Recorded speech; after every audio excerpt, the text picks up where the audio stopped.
अभी तक इनके हाथों में मेहंदी आप देख सकते हैं, क्योंकि अभी रिसेंटली इनकी शादी हुई है। दिसंबर में हमें शादी करनी थी। हम लोग 6 महीने पहले शादी करने वाले थे। हम लोग सीरियसली रिलेशनशिप में हैं। ताजमहल के सामने अभिषेक को विथ अ रिंग के साथ मैंने प्रपोज किया था अभिषेक को। नमस्कार, आप देख रहे हैं सच तक न्यूज़ कोलकाता से और मैं हूं आपके साथ रिमझिम।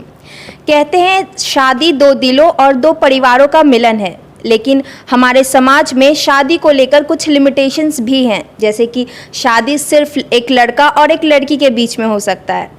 लेकिन बहुत से ऐसे लोग हैं जो जैसे कि दो लड़के आपस में शादी करना चाहते हैं, दो लड़की आपस में शादी करना चाहती है। हालांकि सुप्रीम कोर्ट ने LGBT कम्युनिटी को कानूनी हक दे दिए, लेकिन हमारे समाज ने इसे अब भी एक्सेप्ट नहीं किया है।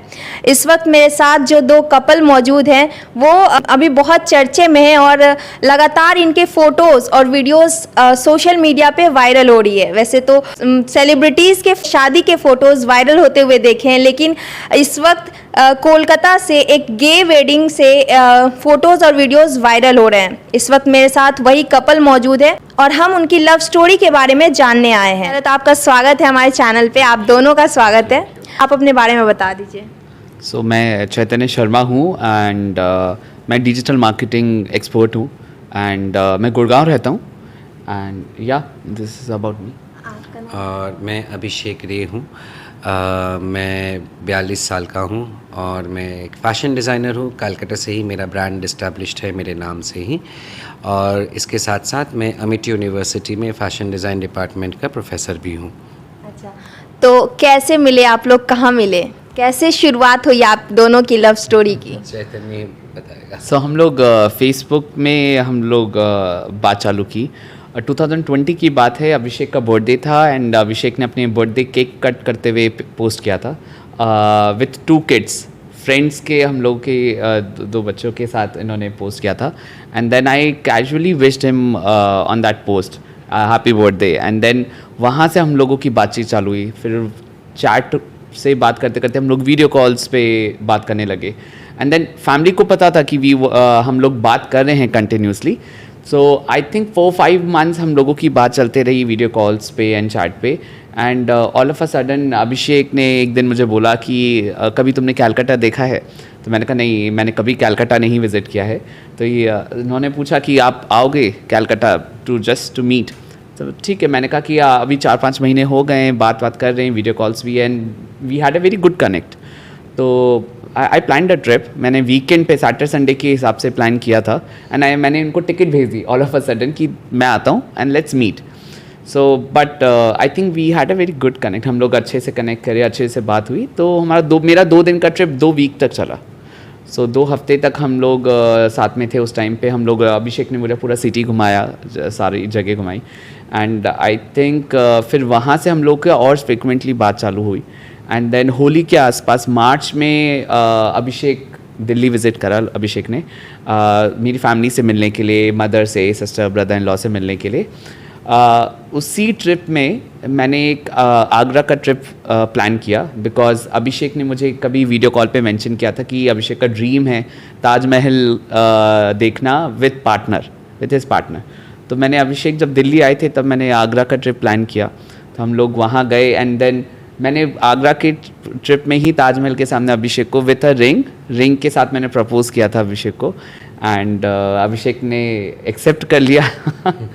एंड वहाँ से उस ट्रिप के बाद हम लोग जब वापस गुड़गांव आए तब अभिषेक ने मेरी फैमिली से बात की, मेरी मदर से, कि आंटी हम लोग सीरियसली रिलेशनशिप में हैं और हम लोग आपको बता के करना चाहते हैं, हम लोग कुछ छुपाना नहीं चाहते।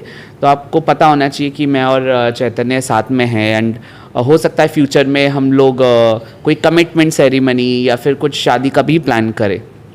तो उस पर मेरी मदर ने थोड़ा सा पॉज लिया। उनको भी थोड़ा सा लगा कि अच्छा ठीक है, आप कमिटमेंट सेरेमनी या शादी प्लान करो, वो बहुत बड़ी बात थी। तो उन्होंने कहा कि फिर भी उन्होंने स्पोर्टिंगली बोला कि आप लोगों की खुशी में ही मेरी खुशी है, तो अगर आप करना चाहते हैं तो ठीक है। सो वहाँ से हम लोग बस फ्रिक्वेंटली मिलना चालू हुआ करा हम लोगों ने। फिर हम लोगों ने दिसंबर में हमें शादी करनी थी। हम लोग 6 महीने पहले शादी करने वाले थे, बट मेरी 2 बड़ी सिस्टर हैं, एक पुणे रहती है, एक इंडोनेशिया बाली रहती हैं। उस टाइम पे बाली की फ़्लाइट्स नहीं चल रही थी बिकॉज ऑफ कोविड। तो फिर उन्होंने जुलाई में प्लान किया अपना ट्रिप, एंड जुलाई में ही हम लोगों ने फिर शादी प्लान करी क्योंकि वो उस वक्त नहीं आ पाई थी। एंड आई थिंक यही स्टोरी है, ये फिर हो गई शादी। बिल्कुल। और शादी में जो सबसे अनोखी बात है वो ये कि आप दोनों के परिवार बहुत ही खुश दिख रहे हैं शादी में, जो कि एक बिल्कुल भी आम नहीं है, क्योंकि ऐसे शादियां जो होती है उसमें पेरेंट्स और फैमिली वाले एक्सेप्ट नहीं करते हैं इस चीज़ को ले। कितना पेरेंट्स और फैमिली को मनाने में कितना मेहनत लगा? नहीं मतलब उम्मीद था कि उनके तरफ से इतना अच्छा रिस्पॉन्स आएगा। मैंने अपनी फैमिली को अपने बारे में 2016 में बताया था, मतलब 7-8 साल पहले की बात है। इनिशियल टाइम पे स्टार्टिंग में थोड़ा सा डिफ़िकल्ट हुआ था उन्हें समझाना, बट हम लोगों के लिए भी उतना ही चैलेंजिंग था जो किसी भी LGBT कम्युनिटी के मेंबर्स के लिए होगा। बट हमें फैमिली को काउंसलिंग करना बहुत ज़रूरी है। तो हम लोगों ने उन्हें समझाया कि हमारी खुशी किस में है, बिकॉज हमें पता ही एट द एंड पेरेंट्स आपका क्या चाहते हैं, बच्चा खुश रहे, सक्सेसफुल रहे, राइट। तो मैंने उनको समझाया कि मेरी खुशी किस में है, मैं किसके साथ खुश रह सकता हूँ। तो आई थिंक मेरी सिस्टर बहुत सपोर्टिव थी, मेरी बहनें, ब्रदर इन लॉ जो थे बहुत सपोर्टिव थे। उन्होंने काफ़ी हेल्प करी मेरी मम्मी को समझाने करने में। एंड आई थिंक एक 2 साल का स्ट्रगल रहा होगा स्टार्टिंग में, बट उसके बाद मेरे पेरेंट्स भी बहुत कन्विंस हो गए थे चीज़ को लेके। बट हाँ, फिर हम लोगों ने शादी का जब डिसीजन लिया तब उनको थोड़ा सा कंसर्न था कि अच्छा ठीक है शादी प्लान कर रहे हो तुम लोग। बट आई थिंक विथ अभिषेक, जब अभिषेक से मेरे पेरेंट्स मिले, मेरी सिस्टर वगैरह सब मिले, तो I think they were very happy. मतलब उन्हें था कि अच्छा ठीक है अब शादी प्लान कर रहे हो तो हम भी धूमधाम से शादी करेंगे। एंड आई थिंक सब अरेंजमेंट में और वो खुशी खुशी आए। एंड हम लोगों ने सारे इवेंट करे, मतलब ऐसा नहीं था कि हम लोगों ने सिर्फ शादी करी, हम लोगों ने मेहंदी, हल्दी, गणेश स्थापना से, जनेव से लेके हम सब कुछ किया, एंगेजमेंट तक, जो भी एक आप आम शादी में देखते हैं वैसे भी। बिल्कुल, हमने देखा है इंस्टाग्राम पे पिक्चर्स, और अभी तक इनके हाथों में मेहंदी आप देख सकते हैं, क्योंकि अभी रिसेंटली इनकी शादी हुई है। सोसाइटी और क्योंकि आप एक प्रोफेसर भी हैं, तो वर्क प्लेस, इन सब जगह पे कैसे लोग एक्सेप्ट किया? इन सब जगह पे लोगों का एक्सेप्टेंस इतना ज़्यादा रहा है। मेरे कोलीग्स, मेरे कोवर्कर्स, मेरे स्टूडेंट्स, मतलब इतना ज़्यादा बधाइयाँ, इतने ज़्यादा अच्छे विशेस, मेरा फेसबुक, इंस्टाग्राम का डायरेक्ट मैसेंजर में भरे पड़े हैं। वो लोग अपने से ही ये हज़ारों स्टोरीज़ बना के डाल रहे हैं। तो अभी लगता है कि जो हम लोग में थोड़ा सा डर था, थोड़ा सा टेंशन था, वो अभी लग रहा है कि वो बहुत ही कम हो गया है, क्योंकि लोग जिस तरीके से इस चीज़ को सपोर्ट किए हैं, हम लोगों पर इतना प्यार बरसाए हैं, तो it is beyond our imagination कि ये चीज़ इस तरीके का रूप ले सकता था। हम अब और जिस तरीके से हम लोगों के फ़ोटोज़ और हम लोगों का स्टोरी वायरल हुआ है, इसका भी हम लोगों को थोड़ा सा भी अंदाज़ा नहीं था कि ये इस तरीके से वायरल होगा।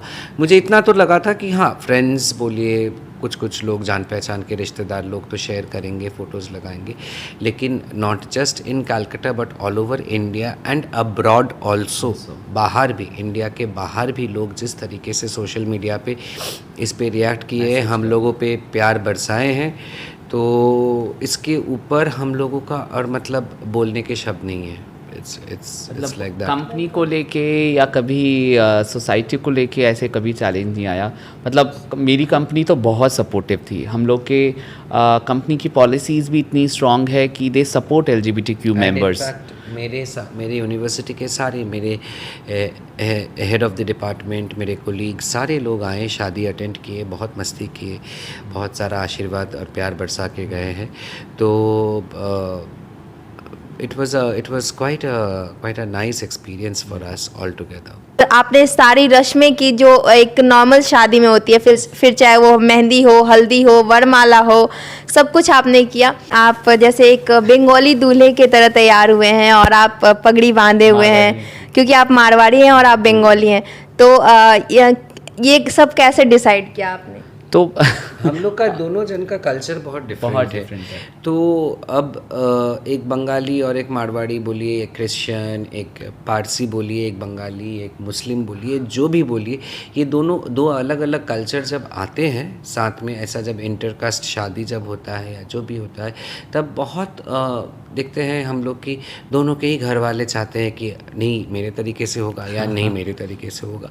तो हम लोग यही डिसाइड किए कि हर रिचुअल दोनों तरीके से ही होगा। मैं अगर बंगाली हूँ तो मैं बंगाली जैसा ड्रेस करूँगा, तुम मारवाड़ी हो तो तुम अपने हिसाब से उस हिसाब से ड्रेस करोगे, ताकि किसी के मन में कोई दुख नहीं रहे कि किसी के घर वालों को कोई दुख नहीं रहे कि ये कुछ इस तरीके से नहीं हुआ तो कुछ उस तरीके से हमारे घर वाले तो एक्साइटेड थे, मतलब मेरे घर वालों ने अभिषेक को फैमिली को पूरा बोल दिया था हम देखना चाहते हैं बंगाली रिचुअल्स, तो आप बिल्कुल बंगाली तरीके से करिए। और उनकी साइड की फैमिली ने भी बोल दिया था आप सारे मारवाड़ी रिचुअल करिए ताकि हमें भी आपका कल्चर देखने को मिलेगा। तो आई थिंक हम लोगों की शादी से एक दूसरे को कल्चर को जानने के लिए भी बहुत फ़ायदा हुआ हम लोगों को। तो आइडिया कुछ नहीं था यहाँ पे कि दो दिलों के साथ साथ दो कल्चर का भी मिलन हुआ है। जी बिल्कुल सही कह रहे हैं आप। तो ये थी इनकी जर्नी, और बहुत से लोगों को शायद ये वीडियो देखने के बाद खुल के सामने आएंगे और इनकी कहानी से उन्हें भी मोटिवेशन मिलेगा, और वो भी शायद हिम्मत कर पाए अपने पेरेंट्स को बताने का, अपने समाज से लड़ने का। वीडियो कैसा लगा आप कमेंट करके ज़रूर बताइएगा। जय हिंद।